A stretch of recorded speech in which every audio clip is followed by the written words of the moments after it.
Assalamualaikum warahmatullahi wabarakatuh. Apa kabar sahabat-sahabat semuanya? Kembali lagi bersama saya di DigiLine. Kali ini saya akan berbagi tutorial cara pengisian form F106. Namun sebelumnya yang baru bergabung, jangan lupa subscribe terlebih dahulu, kemudian berikan like dan juga komentar. Langsung saja saya akan mulai tutorial cara pengisian form F106. Oke teman-teman, kali ini saya akan berbagi cara pengisian formulir F106 atau surat pernyataan perubahan elemen data kependudukan. Yang pertama di sini nama lengkap diisi, kemudian NIK dan nomor kakak juga alamat rumah diisi secara lengkap. Kemudian di sini ada dengan rincian kakak sebagai berikut.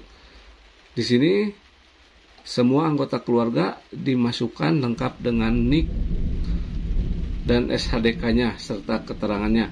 Misalnya ada yang akan ditambahkan anak yang baru lahir, misalnya di sini ditulis saja namanya, kemudian NIK karena baru mau diajukan belum memiliki NIK, kemudian SHDK tadi itu status hubungan dalam keluarga ditulis anak. Mungkin keterangannya anak baru lahir apabila ingin menambahkan anak yang baru lahir.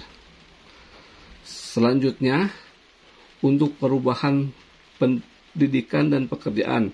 Di sini semula apa menjadi apa. Dasar perubahannya ini dilampirkan. Selanjutnya perubahan lainnya di sini agama dan perubahan lainnya sama seperti itu teman-teman. Silakan diisikan. Misalnya perubahan agama silakan diisikan. Kemudian, nah ini yang harus dilengkapi juga teman-teman.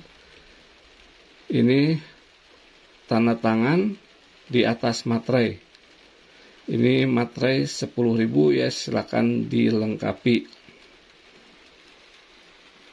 Nah itulah cara pengisian form F106. Apabila ada yang mau ditanyakan, silakan tanyakan di kolom komentar. Semoga bermanfaat. Terima kasih.